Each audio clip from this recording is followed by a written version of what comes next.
esta nueva serie, vamos a estar estudiando al gran profeta Malaquías, al libro del profeta Malaquías, en donde vamos a aprender cómo Dios quiere ser adorado, ¿verdad? Y vamos a ir hablando poco a poco de esto. Para iniciar, quiero que me acompañe Malaquías capítulo 1, versículo 1 al 5. ¿Lo tenemos, amados? Dice así la palabra del Señor. Profecía de la palabra del Señor a Israel por medio de Malaquías. Yo os he amado, dice el Señor. Pero vosotros decís, ¿en qué nos has amado? ¿No era Esaú hermano de Jacob, declara el Señor? Sin embargo, yo amé a Jacob y aborrecí a Esaú. E hice de sus montes desolación y di su heredad a los chacales del desierto. Aunque Edom dice, hemos sido destruidos, pero volveremos y edificaremos las ruinas, el Señor de los ejércitos dice así, ellos edificarán, pero yo destruiré. Y los llamarán territorio impío y pueblo contra quien el Señor está indignado para siempre. Vuestros ojos lo verán y vosotros diréis, sea engrandecido el Señor más allá de la frontera de Israel. El poeta contemporáneo Cajilima Márquez, él dice en un verso, y lo cito, no necesito una prueba de amor para asegurarme que me amas. Estás aquí, eres tú, y esa es la prueba más grande. A lo largo, hermanos, de la historia de la humanidad, los seres humanos, por causa del dolor, por causa de la malicia que se ve en otros, por causa de la sospecha de una persona sobre otra, muchos dudan del amor de quienes le rodean. Lamentablemente, cuando una persona está herida, cuando una persona ha sufrido realmente en la vida misma diferentes tipos de situaciones, no solamente enfermedades, no solamente situaciones de traición, sino que muchas desavenencias a lo largo de la vida, resulta normal desde el dolor sospechar o dudar del amor de los demás por esta persona. Y la pregunta que surge en personas que se duelen de esta manera es, ¿realmente me ama? ¿Acaso no es lo que se pregunta una esposa cuando percibe que su esposo no cumple su deber en varios sentidos? ¿Acaso no es la pregunta que puede surgir en el corazón o en la mente de un hombre cuando la esposa no cumple su deber en ciertos sentidos? ¿Realmente me ama? Personas desde su dolor se preguntan eso. ¿Me amará mi papá? Yo veo que a mi hermano no lo regaña y a mí todo el tiempo me regaña. ¿Será que mis papás no me aman? ¿Acaso el maestro me odia? Dicen algunos estudiantes. O algunos se preguntan, ¿y que mi jefe será que yo le caigo bien? ¿Acaso no me aprecia, le caigo mal?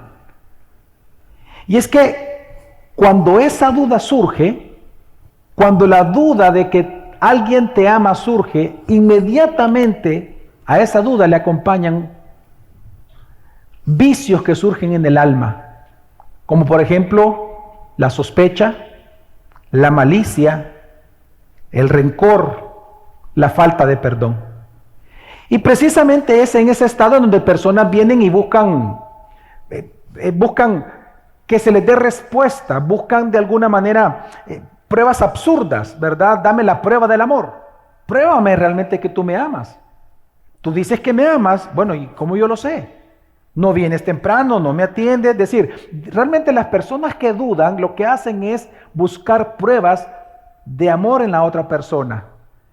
Pero similar realmente, hermanos, a lo que en este verso acabo de leer, que dice, no necesito una prueba de amor para asegurarme que me amas, estás aquí, eres tú, y esa es la prueba más grande, pues realmente es bien similar a lo que la Biblia enseña respecto a esto.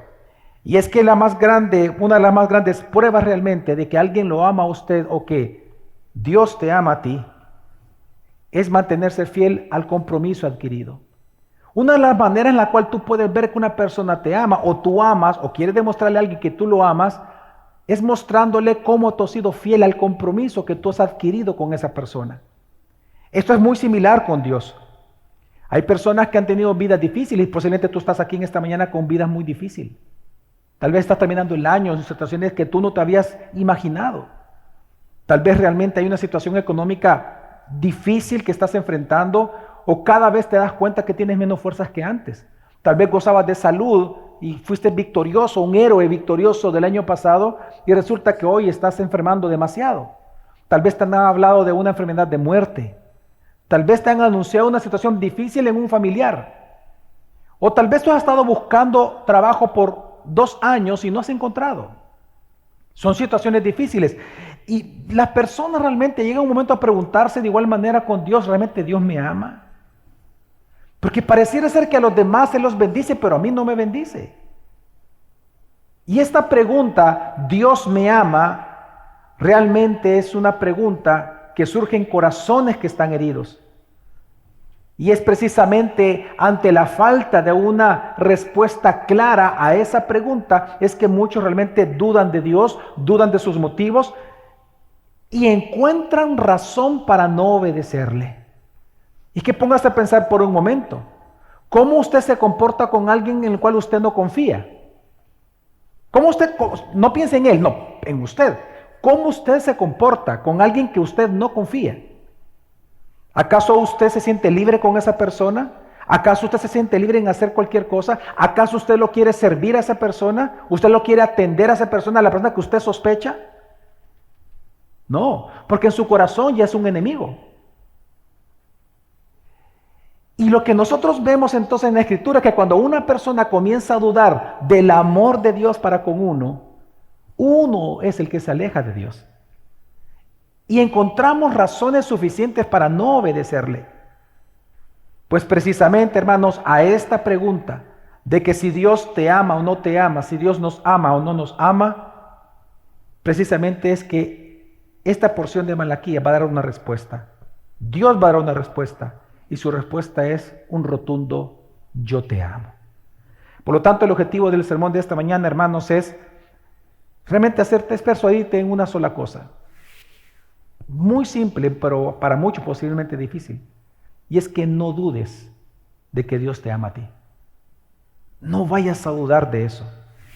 Porque en este texto Dios da 2 razones por las cuales tú no debes de dudar de que Él te ama a ti. Él te va a dar 2 pruebas, no una, 2 pruebas de que Él te ama a ti. 2 evidencias de su amor. Pero antes de eso veamos un poco del contexto de Malaquías, porque estamos iniciando una nueva serie y también porque así inicia este libro. El versículo 1 simplemente es una introducción a todo lo demás. Así que dice, versículo 1, hermanos, dice profecía de la palabra del Señor a Israel por medio de Malaquías. Bueno, Malaquías, hermanos, fue un profeta que no se sabe exactamente la fecha, sin embargo, por el lenguaje y por los detalles históricos que él presenta en el libro, la mayoría de personas lo ubican en la época, en el siglo IV, siglo V antes de Jesucristo, es decir, en el tiempo en que existía Nehemías. Se cree que él era un contemporáneo de Nehemías. Lo que se cree es que Malaquías fue un profeta que aquella reforma que Dios comenzó con Esdras, en Nehemías capítulo 8, ¿se acuerda del gran avivamiento que hubo en Israel? Pues este profeta buscaba que se mantuviera. Y por lo tanto la voz del profeta de Malaquías era que se mantuvieran en ese pacto, que se mantuvieran en esa reforma, que se mantuvieran reformándose. Sin embargo, Dios envía ahora a Malaquías, es decir, más o menos unos 100 años después de haber regresado después del exilio a Jerusalén, ya con el templo reconstruido, ellos ya estaban viviendo tranquilamente en sus casas. Resulta que Dios envía a Malaquías a darles, dice ahí, profecía de la palabra del Señor. La palabra profecía, si usted tiene, por ejemplo, Reina Valera, ¿alguien aquí tiene Reina Valera? ¿Hay alguien aquí? Sí. La palabra es oráculo, ¿se ha dado cuenta? La palabra oráculo, que aquí es traducido como profecía en la versión de las Américas, la palabra oráculo significa carga. Es el peso que le fue impuesto a Malaquías, pero esta palabra oráculo siempre está acompañada de un juicio. Y es importante entender eso, es decir, lo que Dios va a hablar son juicios contra Israel. Todo el libro, por eso dice oráculo al inicio.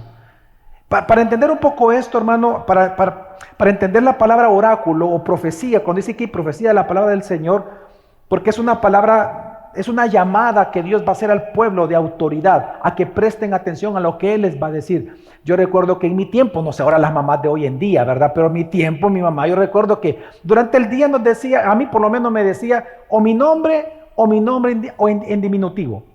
Javier o Javiercito, vení hijito Javiercito, pero cuando se enojaba conmigo, ¿cómo cree que me llamaba? Javier Arturo.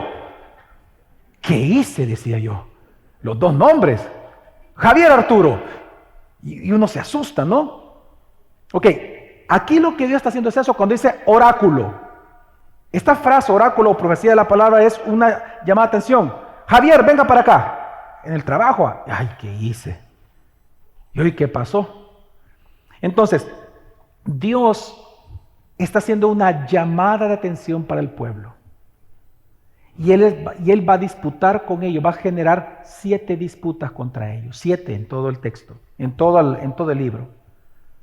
En donde él va a tratar 7 aspectos en los cuales el pueblo está engañado.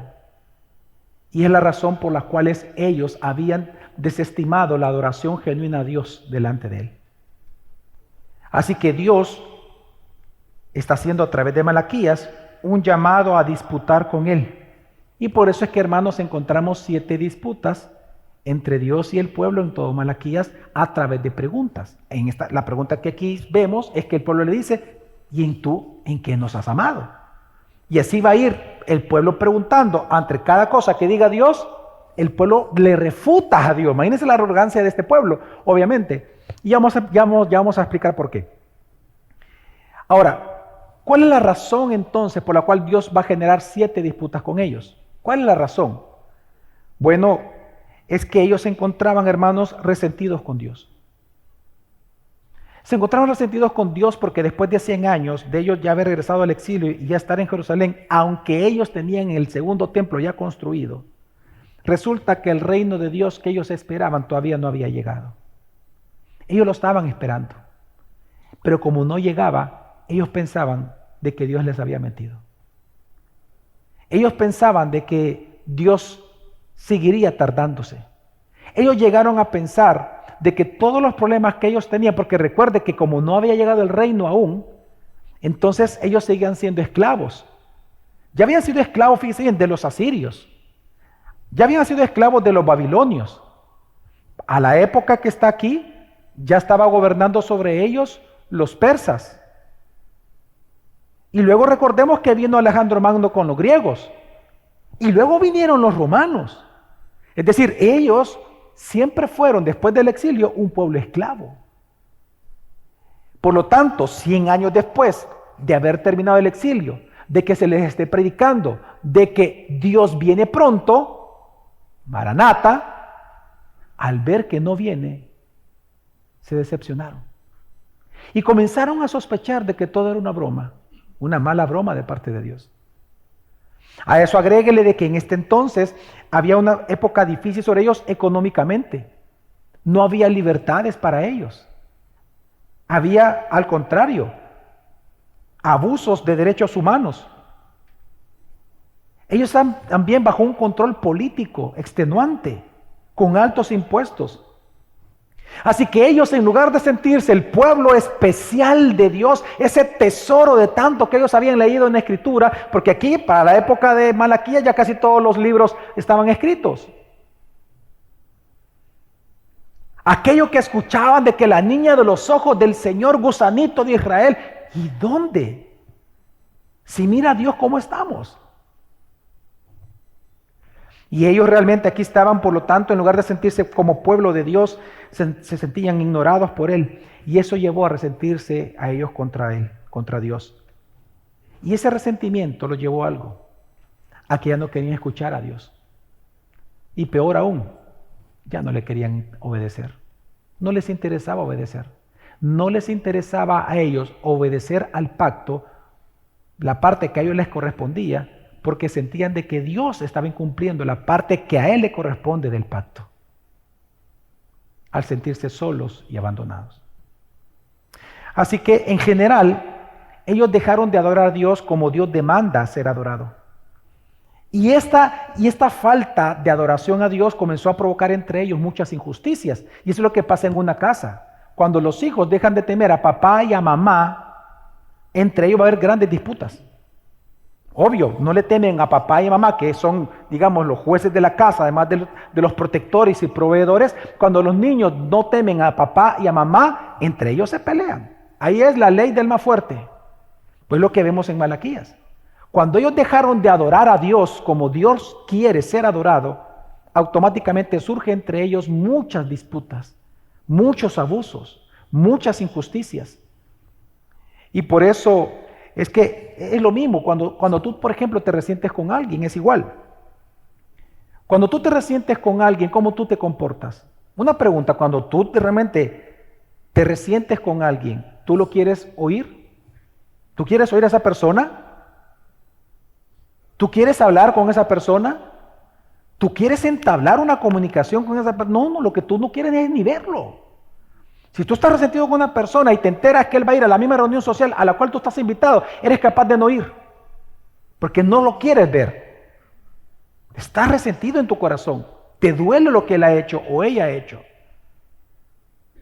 Pues es lo que estaba pasando acá. Realmente, cuando uno se siente resentido con Dios, uno termina hiriendo a los demás. Pero lo interesante, hermanos, es que Dios no respondió de igual manera que ellos, sino que Dios, siendo fiel al pacto, la gran sorpresa es que inicia sus 7 oráculos, hermanos, diciéndole que los ama. Y eso es impresionante, porque vemos que Dios dice lo contrario a lo que ellos. Lo que vemos aquí es que Dios comienza a decirles, a llamarlo, el gran llamamiento como tipo Javier Arturo, cuando uno se asustaba de que la mamá lo llamara. Aquí lo primero es para decirles, yo los amo. Para que confíen en sus promesas una vez más. Para que ellos permanezcan en el amor de Él. Para que permanezcan en el amor de Dios. Así que, hermanos, el libro de Malaquías es un libro espectacular para nosotros hoy.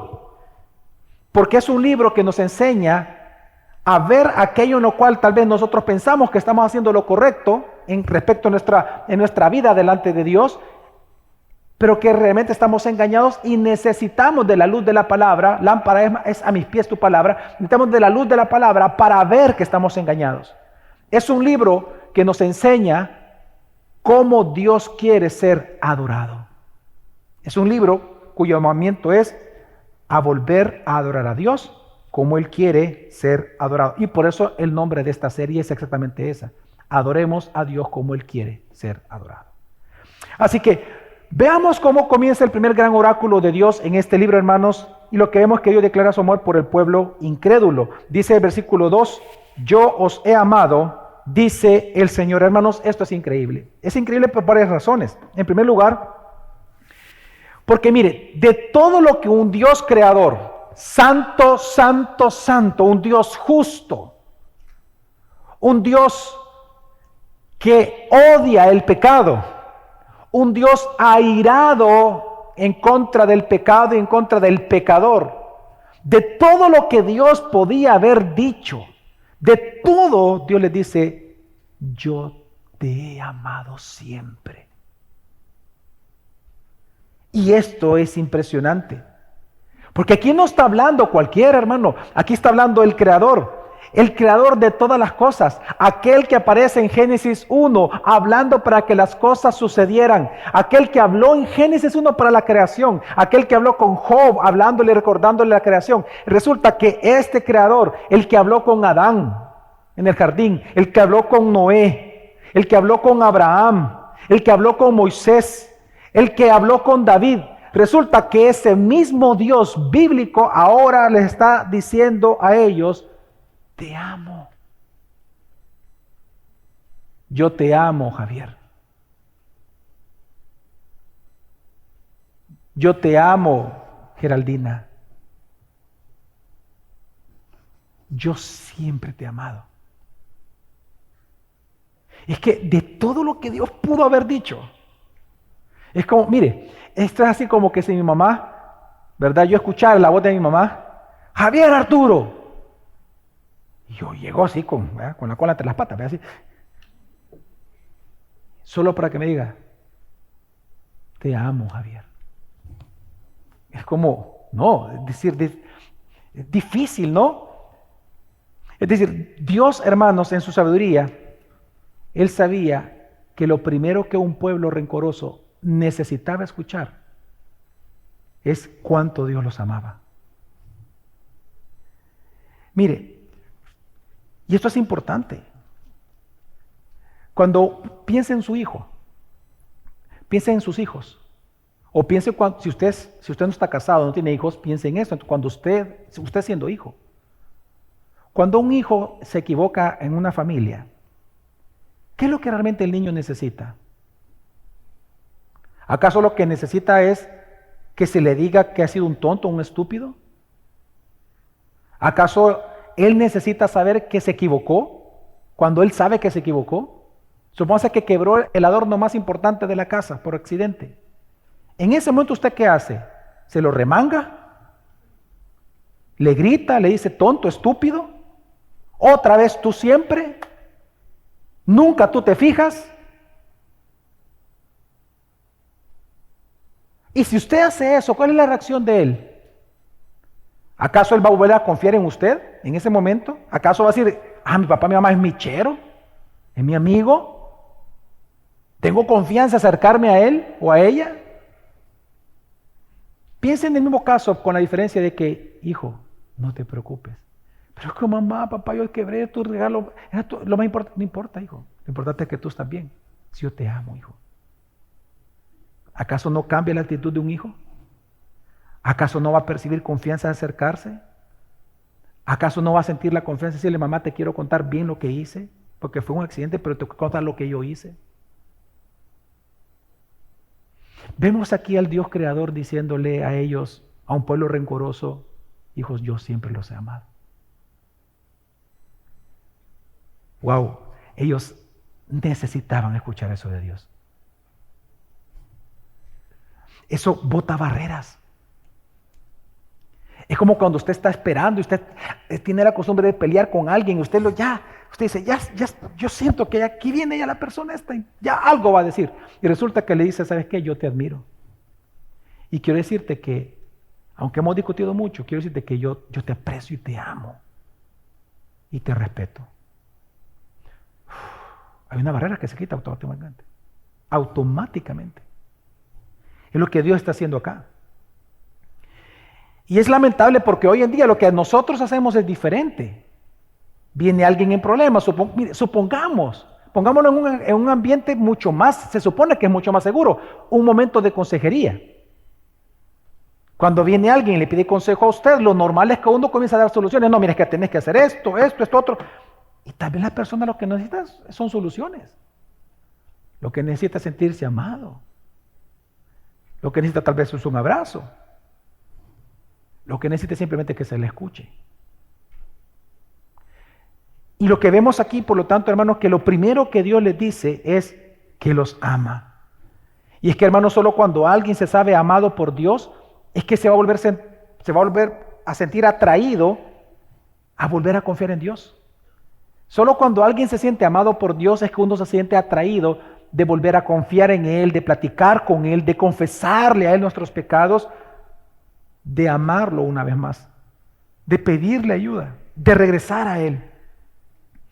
Mire, usted aquí lo ha predicado en varias ocasiones y hay enseñanzas de eso que usted puede buscar, pero en años anteriores yo le he comentado a ustedes cómo mi esposa y yo, desde que comenzamos nuestro matrimonio, comenzamos con reglas de discusión. Yo recuerdo que mandé incluso a imprimir y lo pusimos como un cuadro en la casa, las reglas de discusión, para discutir con honra, porque en un matrimonio se discute, lo importante es aprender a discutir honrando a la persona. Y una de las reglas de discusión que tenemos, de los 17, 18 que pudiéramos tener en este momento, ahora ya no están en un cuadro, ¿no? Obviamente ya es una cultura en la casa, es que una de las cosas que siempre hacemos cuando discutimos, no importa la discusión, y de verdad piensa en una discusión severa, no importa cómo discutamos, siempre decimos te amo, siempre. Es una regla. Cuando mi esposa y yo discutimos, nos decimos te amo. Mira, yo te amo, Gerald, pero me siento así. O ella me dice, mira, yo te amo, Javier. Eso no está en discusión, pero me siento así. ¿Por qué es importante eso? Precisamente por el efecto que ocasiona.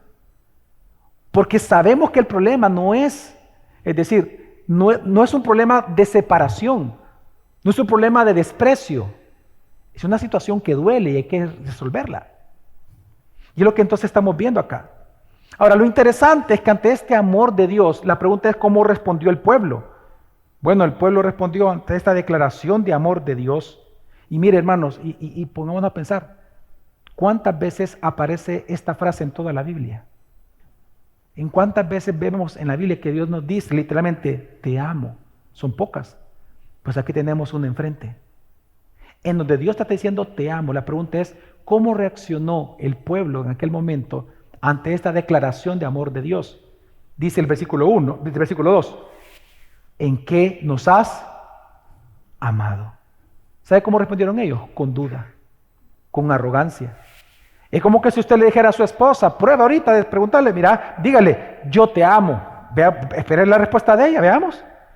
¿En qué me amas, vos? ¿Qué te pasa, vos? Si vos nunca me dices, ¿qué te pasa? Solo porque el pastor te está diciendo, ¿verdad? Si alguna de esas respuestas surge, preocúpese, hermano. Porque aquí Dios le está diciendo, te amo, y resulta que él dice, ¿en qué? Quiero que vea el nivel no solamente de duda en ellos, sino que el nivel de arrogancia. ¿Por qué? Porque al ellos pedirle a Dios una prueba de amor, le están diciendo a Dios que les está mintiendo al decirles les amo. Ellos están asignándole posibilidad de mentira a un Dios que es verdad. Vea usted el nivel de arrogancia de ellos. ¿En qué nos has amado? Está bien que usted solo pregunte eso, no sé, a alguien que pase en la calle, ¿no? O no sé, alguien que no sea de su familia. Pero a Dios, al Dios de toda verdad, al Dios que es verdad, aquel que no hay sombra de variación, que usted le diga, ¿en qué? Demostrámelo. Porque mira cómo está mi vida. Y tú me dices que me amas. Sí, mira cómo estoy. No me levanto. Intento y busco y no salgo adelante. Y decís que me amas. Ve usted el nivel de arrogancia de ellos. Y el nivel de dolor. Así que, ahora, yo entiendo que algunos pudieran tener esta duda en su mente. Tal vez tú no actúas con ese mismo ímpetu que aparece aquí en la Escritura. Pero ¿cuántos de ustedes dudan de que Dios los ama al ver los problemas que tienen sus hijos en el colegio o en la universidad? O al ver que ustedes intentan económicamente salir adelante y no pueden. O situaciones familiares, económicas o sociales.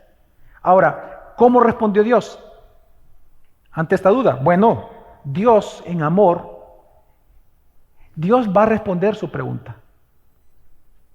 Ellos le dicen, ¿en qué nos has amado? Pues Dios, hermanos, les va a dar y les da dos evidencias de que Dios los ama a ellos y que siempre los ha amado. Y la primera de ellas, de estas evidencias, es que Él les recuerda que Él los eligió incondicionalmente como su pueblo para salvarlos y para cuidarlos. Fíjense bien qué es lo que hacen.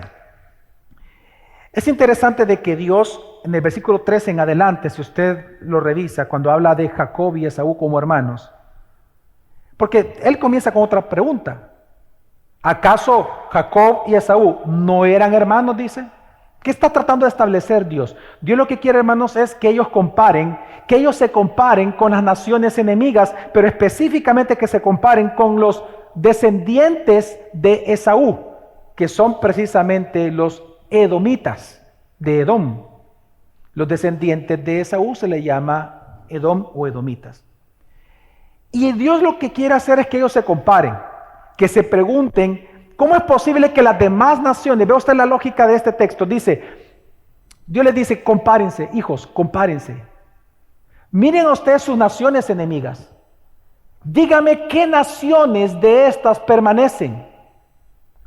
¿Dónde están los asirios? Yo no los veo aquí los asirios, pero yo veo a mi pueblo. Porque los asirios ya no existían. Los judíos conocieron a los asirios, pero ya no existían los asirios. ¿Dónde está Babilonia? ¿Dónde está aquella gran nación que estremecía a las naciones? ¿Dónde está? Yo no los veo, pero sí veo a mi pueblo. ¿Ve usted lo que Dios está haciendo? Dios comienza a llevarlos a ellos a pensar que vean sus enemigos, los mismos que los hicieron sufrir, resulta que ya no existen. Pero ellos, hasta ese día, ellos seguían existiendo. Así que lo que Dios comienza a hacer, hermanos, es que se comparen, que se pregunten, ¿por qué razón las demás naciones, nuestros enemigos, ya no existen y nosotros seguimos existiendo hasta el día de hoy? Y la respuesta de Dios es, porque yo los he elegido incondicionalmente para amarlos. El gran tema aquí es la elección incondicional, una de las grandes doctrinas que se recuperaron en la Reforma. Dios lo que está hablando es que Dios les muestra que ellos fueron elegidos incondicionalmente. Y les dice, ustedes no crean que ustedes tenían algo especial por el cual yo los elegí a ustedes. De hecho, si usted quiere saber más de la elección de Dios de Dios sobre Israel como un pueblo, usted puede buscar Deuteronomio capítulo 7, porque ahí dice exactamente lo mismo. Dios les dice lo siguiente en Deuteronomio 7, versículos 7 y 8, o 6 al 7, dice: no crean ustedes que yo los elegí por ustedes ser un pueblo especial. Dios les dice, en usted no había nada especial. Es más, ustedes eran los más chiquitos de la tierra. El más feo, va. Usted era el chiquito y el feo. Pero ¿sabes qué? Dice Dios en Deuteronomio: yo los elegí. Y oiga lo que dice. Y yo los elegí para amarlos. Y ese es el punto que Dios les está recordando. Dios les dice, vean dónde están sus enemigos. ¿Por qué ellos no existen y ustedes siguen existiendo? Porque mi pacto de elección fue con ustedes y no con ninguno de estos. Y en eso ustedes pueden darse cuenta que yo los he amado. Porque yo los elegí a ustedes para amarlos. Ustedes son mi esposa. Yo a ustedes los elegí para yo ser su esposo. Yo a ustedes los voy a cuidar, pero a los demás no los voy a cuidar. A las demás yo no las voy a ver. A ti te voy a ver. A ti te voy a cuidar. Es contigo mi relación, no con todas las demás. En eso tú puedes ver que yo te amo. Y por eso es que el ejemplo que Dios ocupa es el gran ejemplo que en el mismo Romanos 9 Pablo lo ocupa para hablar precisamente de la elección incondicional de Dios. El caso de Jacob y Esaú. Jacob y Esaú eran hijos ¿de quién? De Isaac, el hijo de Abraham, junto con su esposa Rebeca. ¿Ok? Resulta que Rebeca estaba embarazada, sentía ya el pleito entre los dos hermanos en la barriga, bueno, no en la barriga, en el vientre, perdón a las mujeres, no quiero ofenderlas, ¿verdad? ¿Okay? Ellos son cólicos, no son los bebés, ¿verdad? ¿Okay? En el vientre estaban peleando y resulta que cuando nace Esaú primero, Jacob ya venía agarrándole el talón, o sea, ellos venían peleando y todo. Pero dice Dios, ¿acaso ellos no eran hermanos? Y dice, lee conmigo, dice, yo aborrecí a Esaú y a ti te elegí para amarte. Y esto es importante, porque de Esaú, hermanos, salieron los edomitas, y quiero explicarle por qué Dios ocupa este ejemplo. Los edomitas fueron un pueblo que cuando los babilonios, recordemos que el reino después de David, después de Salomón, se dividió en dos. ¿Se recuerdan, hermanos, la historia bíblica? Que se dividieron en dos, ¿verdad? El reino del norte, 10 tribus, y el reino del sur en Jerusalén. El reino del norte, mucho antes que el reino del sur, fue conquistado por los asirios. ¿Ok?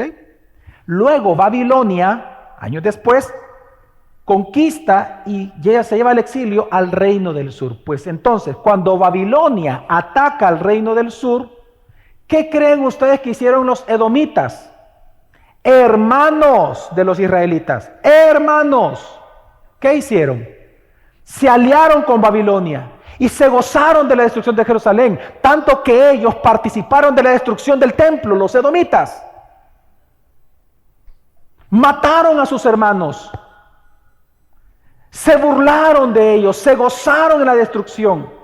Pues resulta entonces que ahora Dios les dice, miren a sus enemigos, miren a los que se burlaron de ustedes, miren a los que destruyeron el templo, miren que juntamente con ellos Babilonia, resulta que Babilonia los traicionó, Resulta que ellos han sido destruidos. Y no solo eso, miren cuánto yo los he aborrecido a ellos. Que ellos intentan reconstruir sus ciudades porque vivían en una montaña. Intentan reconstruir sus ciudades. Y cuando lo hacen, yo la destruyo. Porque enviaba a otros imperios a destruirlos a ellos, Dios.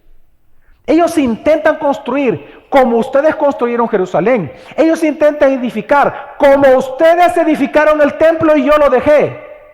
Ellos intentan edificarse, ellos intentan reformarse, ellos intentan transformarse y yo los destruyo, yo los aborrezco y yo los reparto por toda la tierra. Y ustedes están aquí con el templo y con sus casas construidas. Hasta el día de hoy, les dice. ¿Dónde está Edom?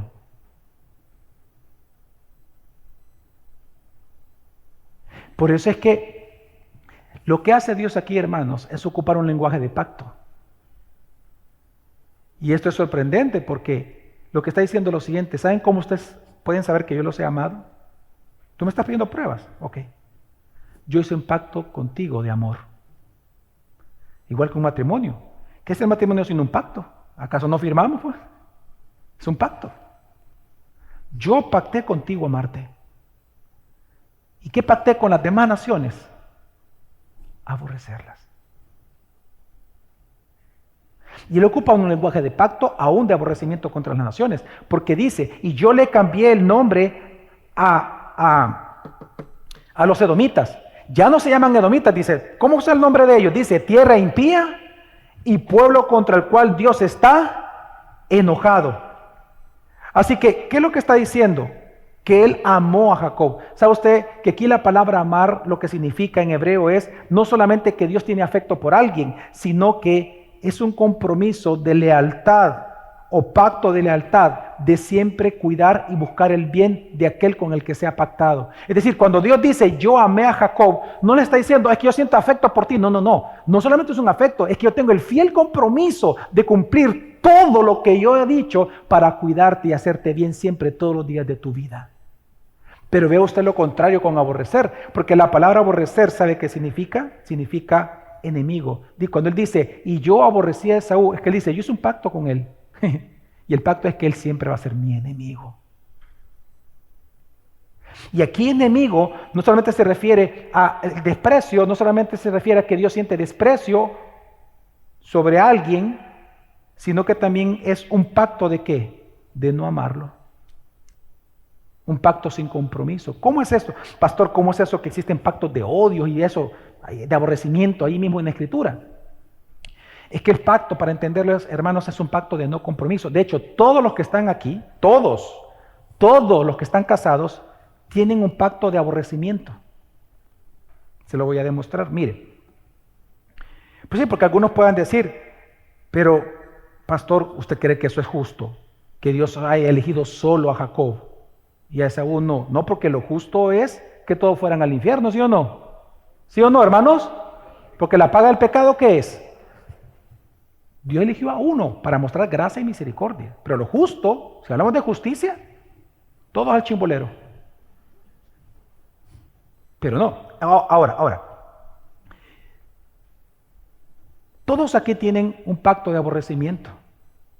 Todos los que tienen familia, por ejemplo.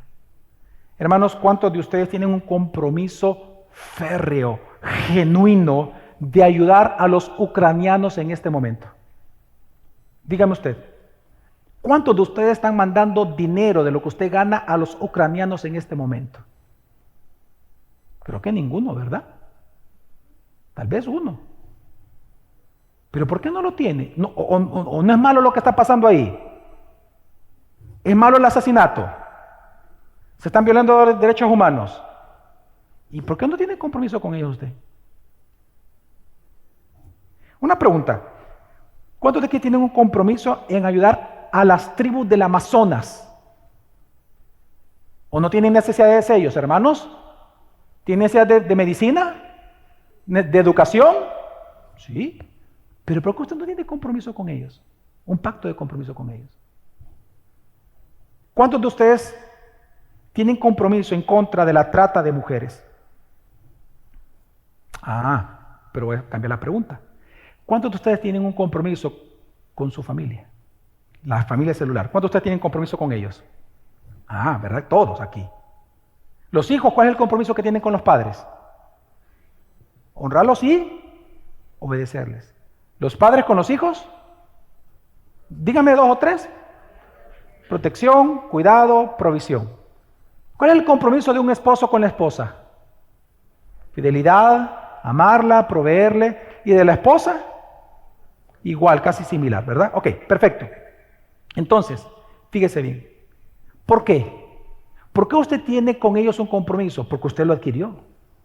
Y es precisamente porque usted tiene un compromiso de amor y de responsabilidad con su esposa y con su esposo, que usted no tiene ese mismo compromiso con todos los hombres o mujeres del mundo. Así que, si tú intentaras, de hecho, hermano, si tú intentaras amar a todas las personas por igual, eso sería perverso. Oye lo que te estoy diciendo, sería perverso. ¿Por qué? Los hombres casados que están aquí, tú no puedes amar igual a todas las mujeres del mundo. Perdón, pero tú no puedes. No. Tu compromiso es con una. A ella la vas a mirar de manera diferente y la vas a tratar de manera distinta. Es con ella que tus ojos va a ser tu deleite. Es a ella que tú le vas a proveer y la vas a tratar como el vaso más frágil de todo tu hogar. Es a ella a quien vas a escuchar. Es a ella a quien vas a confiar. Es a ella a quien tú vas a consolar, no a la esposa de tu vecino. Tu compromiso no es con ella, por más que la escuches llorando. Ella puede estar regando el jardín afuera llorando, usted no va a ir, ay, venga, vecinita, venga, ¿qué le pasa? Ay, vecinina. No. Si tú intentas amar a todas las mujeres del mundo, tú serías un perverso. Entonces quiero que entiendas qué es lo que Dios está haciendo acá. Tu compromiso de fidelidad es con una persona. Y entonces es lo que Dios le está diciendo. ¿Tú quieres saber cómo yo te he amado a ti? Es que yo hice un pacto de fidelidad contigo y te voy a tratar como no trato a las demás naciones. Y fíjate, y te lo demuestro, ¿dónde están los edomitas ya? ¿Dónde están los babilonios? ¿Dónde están los asirios? Ya no existen. Y tú sigues existiendo como mi pueblo. Hermanos, ¿ves lo que hace Dios? Dios los lleva realmente a comparar su condición como hijos versus lo que no lo son. Dios les demuestra que los ha amado porque a lo largo de su historia Él ha cuidado de Israel y no de sus enemigos, de los hijos de Esaú, los edomitas. Así que ellos ya no existían, pero el pueblo de Dios sí. Ahora, esto, hermano, para nosotros nos sirve mucho. Yo no sé si, como dije al inicio, tal vez tú vienes aquí a la iglesia con una carga y tal vez tú has dudado del amor de Dios, pero una de las más grandes muestras de Dios para con tu vida, que Él te ama, es tu elección incondicional para salvación y para el cuidado de parte de Dios. Hermanos, al igual que Israel, cuando nosotros sufrimos, la tentación es de dudar de Dios. ¿Sí o no, hermanos? Esa es una de las tentaciones más grandes, es dudar de Dios. Dudar de su gracia, de su lealtad, de su bondad, incluso de sus propósitos sobre nuestra vida. En eso pecó Job en el libro de Job. Y aquel que diga que Job no pecó es porque no ha leído bien la Biblia. Job pecó al final. El sufrimiento de Job no fue por ningún pecado, eso es obvio. Pero mientras él sufría, él asignó despropósito alguno a Dios en su prueba.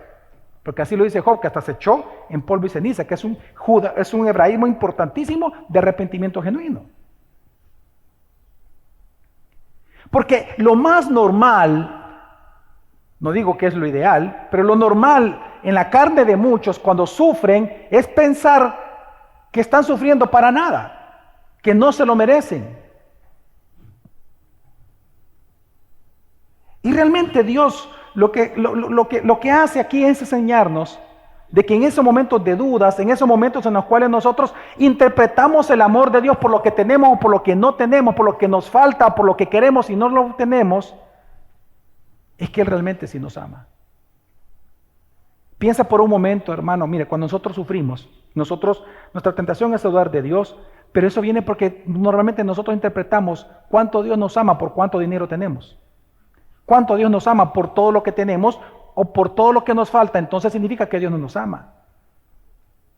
Algunas veces nosotros dudamos de Dios, por ejemplo, cuando los malvados ríen. Dudamos de Dios porque los malvados ríen y nosotros lloramos. Algunas veces dudamos de Dios, hermanos, cuando los inconversos prosperan y nosotros no. Cuando resulta que nosotros luchamos y luchamos, es más, hacemos todo lo posible por salir adelante y resulta que no encontramos nada.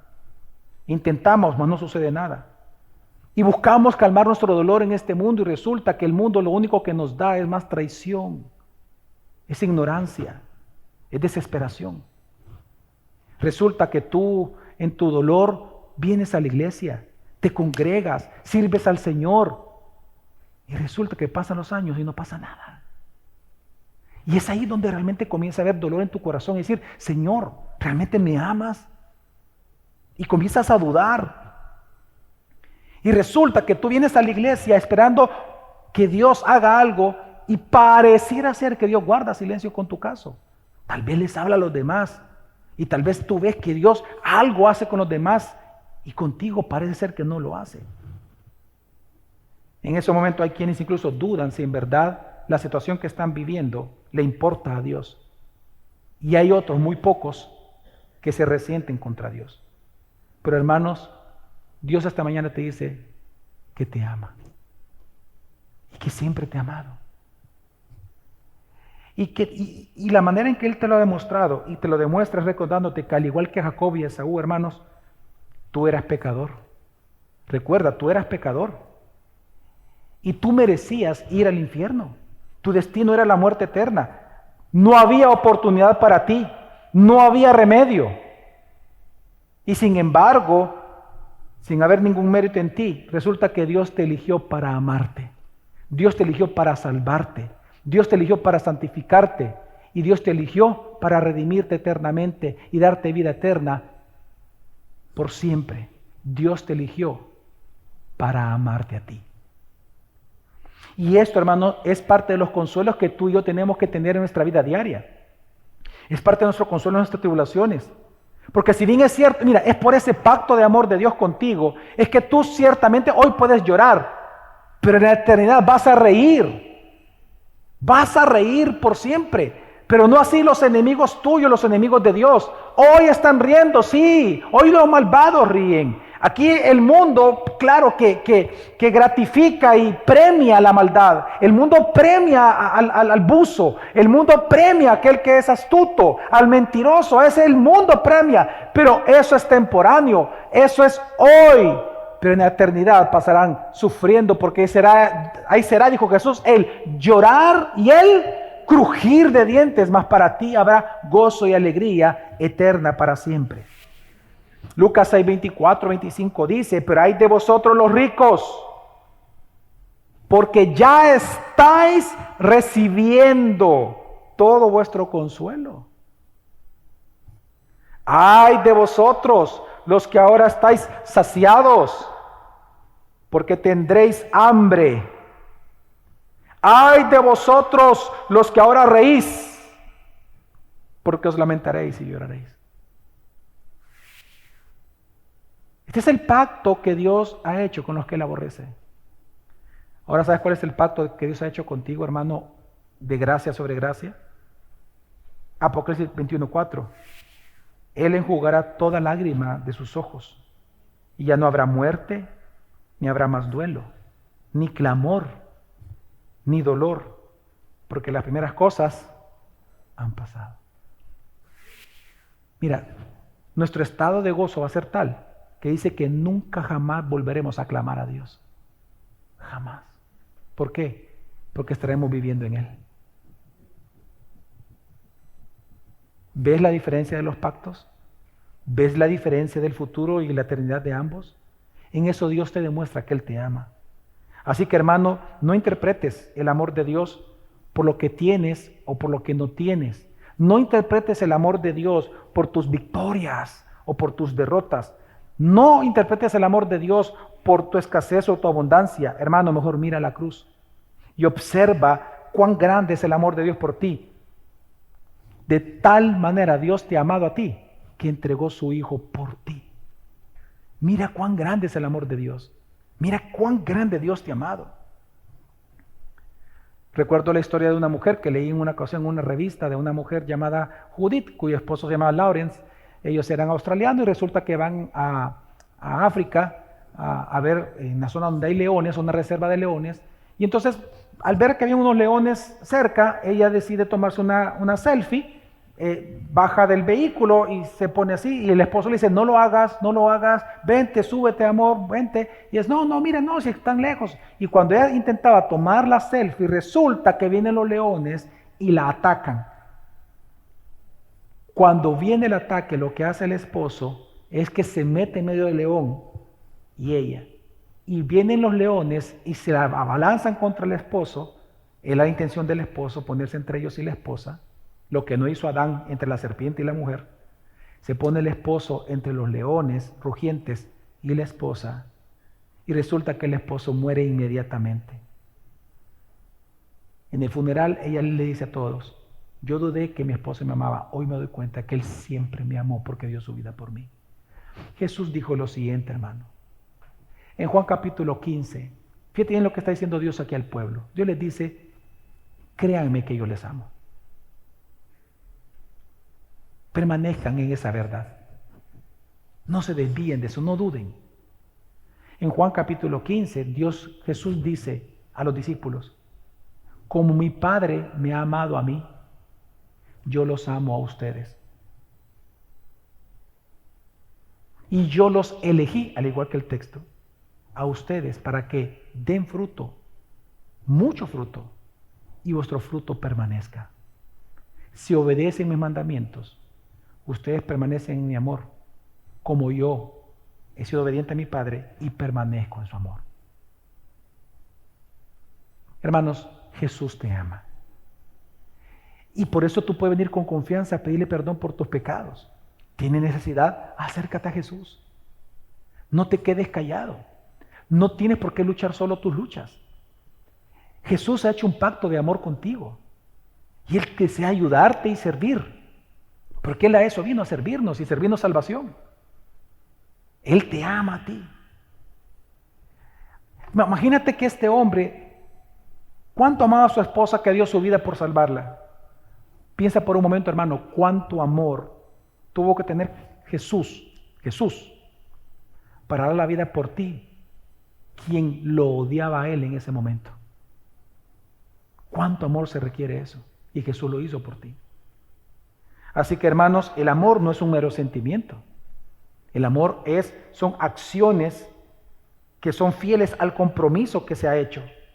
Por lo tanto, si tú ves hacia atrás de tu vida, te darás cuenta que Dios siempre te ha amado. Siempre lo ha hecho. Amén. Ahora, ¿qué es lo que hace Dios al final? Pues la segunda prueba que Él les da de que los ama es que les recuerda una promesa de gloria futura. Lea conmigo el versículo 5 y dice, vuestros ojos lo verán. ¿El qué? La destrucción de los edomitas. Dice, vuestros ojos lo verán. Y vosotros diréis, sea engrandecido el Señor más allá de la frontera de Israel. Dios les dice algo. No para ese momento. Dios los lleva hacia el futuro y les dice, sus ojos, a través de un remanente que vendría después, sus ojos verán algo. La venida realmente del Rey. Y el Rey vencerá a todos sus enemigos y sus ojos lo verán. Pues hermanos, esto realmente sucedió en Cristo Jesús. Esta promesa de que Dios la iba a cumplir, le está recordando que Él lo iba a hacer. Porque realmente, hermano, mire, cuando el pueblo de Dios, y es importante el contexto, cuando el pueblo de Dios duda de sus promesas, pierde el temor a Dios. Y por eso Dios es importante que no solamente les dice, te amo, sino que les recuerda las promesas que vendrán después. Es importante, porque eso guarda el corazón de su pueblo. Fíjate que Isaías 57:11 dice, ¿no es acaso porque he guardado silencio por mucho tiempo que no me temes? Fíjate, Dios está consciente de eso, de la debilidad humana. Y Él dice, porque tú piensas que yo guardo silencio, es que tú piensas que puedes vivir como tú quieres. Y por eso Dios les recuerda a ellos y nos recuerda constantemente, y por eso venimos todos los domingos a escuchar la palabra y siempre escuchamos el Evangelio. ¿Por qué? Porque al recordar sus promesas le tememos. Pero deje usted de congregarse por 5 semanas, ¿sabe qué va a ocurrir? Ahí va a andar haciendo cosas que antes no hacía. ¿O no? Algunos hasta la semana, que hasta una semana no vienen y ya están. Y por eso necesitamos venir todas las semanas. Dice el Señor, ¿no es acaso porque he guardado silencio por mucho tiempo que no me temes? Eclesiastés 8, por ejemplo, 11 dice que si alguien cree que el castigo de Dios se retrasa, entonces por lo tanto no va a temer y va a sentir la confianza de pecar con libertad. Así que por esta razón Dios viene y les dice, les va a recordar una promesa futura, que Él vendrá. Que Él realmente, los ojos de ellos verán la destrucción de sus enemigos. Esto mismo, hermano, Jesús lo enseñó con otras palabras en Mateo capítulo 24, 48 al 50, versículo 48 dice y 49. Pero si aquel siervo, aquí está hablando, hermanos, Jesús, de que nadie sabe la hora ni el día en que Él vendrá como un ladrón en la noche. Amén. ¿Se recuerdan esa parte, hermanos? Ok, en esa parábola Jesús dice lo siguiente: pero si aquel siervo es malo y dice en su corazón, mi Señor tardará, y empieza a golpear a sus consiervos y come y bebe con los que se emborrachan. ¿Por qué estoy mencionando esto? Porque vea usted lo que Dios está haciendo. Porque Dios no solamente le bastó decirle a ellos, yo les amo, sino que ahora les recuerda promesas que tienen un cumplimiento futuro. Porque Dios les está demostrando que ellos pueden confiar en Él, que Él sí va a cumplir. Cuando tú pones tu esperanza en las promesas de Dios, tú temes a Dios. Y ellos vieron esta promesa cumplida en Cristo Jesús. Es a través del remanente que ellos pudieron ver cómo Jesús vino como rey, como profeta, como el Mesías, como el Cristo, como sacerdote para siempre. Y Él puso a sus enemigos debajo de sus pies en la cruz. Él los venció en la cruz. Y ahora nosotros resulta, los gentiles, porque dice, el versículo 5 dice, de todas las naciones, de todos los lugares. Claramente ahora nosotros somos, de todos los cristianos del mundo, somos el Israel de Dios. Hoy somos el pueblo de Dios. Ahora Israel étnico, y el Israel que está allá, ¿verdad? En Oriente Medio, allá, ellos son un pueblo llamado Israel. El verdadero Israel de Dios somos nosotros, los creyentes de todas las partes del mundo, en conjunto. Amén. Somos el Israel de Dios. Así que se ha cumplido esta parte, se ha inaugurado el reino, todavía no ha sido consumado, pero ha sido inaugurado. Ahora, esto nos enseña mucho para ir concluyendo. Hermanos, fíjate lo siguiente, tú y yo estamos viviendo en un tiempo similar al Israel en los tiempos de Malaquías. Fíjate, ellos estaban, entre lo que Dios había hecho y los había rescatado del exilio, y estaban esperando la venida del Mesías. Pues resulta que nosotros estamos en un tiempo entre la primera venida de Cristo y la segunda venida de Cristo. Por más de 2000 años hemos estado esperando la segunda venida de Cristo. Leemos en la Biblia la promesa que dice, pronto de aquí que voy a volver. Y ese pronto se han vuelto 2000 años. ¿Sabes qué ha pasado en ese tiempo? Es que el mundo se sigue burlando de nosotros. Tus amigos, posiblemente, tus compañeros, se burlan de ti diciendo, este es un estúpido. ¿Cómo está esperando a alguien desde 2000 años diciendo que pronto? ¿Cuál pronto? Si mira, 2000 años. Y tú sigues creyendo esa fantasía, esa historia, ese cuento de que Jesús va a venir. Y el mundo es despiadado contigo y te quiere hacer dudar de la segunda venida de Cristo. Te quiere hacer dudar de que Dios te ama y que Dios te ha prometido redención eterna. El mundo nos trata de tontos e ignorantes y la tentación, ¿sabes cuál va a ser? Que vivas sin temer a Dios porque piensas que Él ya no va a regresar. O por lo menos, no que no va a regresar, que Él va a tardar más. Claro, si tú piensas que Él va a tardar más, ¿sabes qué vas a hacer? Querer pecar más. Pero si tú supieras que hoy viene Dios al mediodía, ¡ay, papá! Aquí estuvieras dedicado, Señor, perdóname todo lo que he hecho. Pero como tú no esperas eso, te permite ciertos pecadillos. Pero es lo que el mundo quiere. Pero por eso, hermano, Dios te exhorta a no dudar de que Él te ama, sino confiar sus promesas que por amor Él ha pactado contigo. Amén. Segunda de Pedro 3, con esto concluyo, dice del 9 al 13. El Señor no se tarda en cumplir su promesa, según algunos entienden la tardanza, sino que es paciente para con vosotros, no queriendo que nadie perezca, sino que todos vengan al arrepentimiento. Pero el día del Señor vendrá como ladrón, en el cual los cielos pasarán como gran estruendo, y los elementos serán destruidos con fuego intenso. Y la tierra y las obras que hay en ellas serán quemadas, puesto que todas estas cosas han de ser destruidas de esta manera. ¿Qué clase de personas no debéis ser vosotros en santa conducta y piedad, esperando y apresurando la venida del día de Dios, en el cual los cielos serán destruidos por fuego y los elementos se fundirán con un intenso calor? Pero, según su promesa, nosotros esperamos nuevos cielos y nueva tierra, en los cuales mora la justicia. Hermanos, no dudemos del amor de Dios. Aunque no lo veamos aún, Jesús viene pronto. Y tus ojos y mis ojos lo verán. Esa es nuestra esperanza, amén, hermanos. Nosotros seremos consolados por Jesús. El pecado va a desaparecer y con ello va a desaparecer nuestro dolor, nuestras angustias, nuestros miedos, nuestras tristezas. Y nuestro gozo será el estado eterno. Y así como es cierto, hermano, por tanto, que Jesús murió por ti, así como es cierto eso, tan cierto es que Jesús vendrá por ti también. Porque ese es el pacto de Él, ese es el pacto que Él ha hecho contigo, hermanos. El amor de Dios no solamente te redimió de tus pecados, sino que el mismo amor de Dios te llevará a estar con Él eternamente. Y todo este amor será consumado en las bodas del Cordero. Ahí será consumado ese amor. Así que hay dos pruebas de amor que Dios te ha dado a ti en esta mañana para que no dudes de Él. Que Él te ama, que Él te salvó para llevarte con Él. Así que hermanos, hermanas de esta mañana, no dudes del amor de Dios por ti. Dios te ama, vive conforme a ese amor. ¿Cómo una persona que se siente amado vive en una casa? ¿Cómo cuando un hijo se siente amado por los padres vive? ¿Cómo una mujer cuyo esposo le dice: yo solamente a ti te amo? Mis ojos solo son tuyos, mi cuerpo solo es tuyo. ¿Cómo esa mujer vive en ese hogar? ¿Acaso no vive con gozo, con alegría, queriendo servir a su esposo en todo? Hermanos, si ahora tú sabes que Dios te ama, ¿cómo tienes que vivir delante de Él? Con libertad, con confianza, con seguridad, con fidelidad. Hermano, confía en su amor. Amén.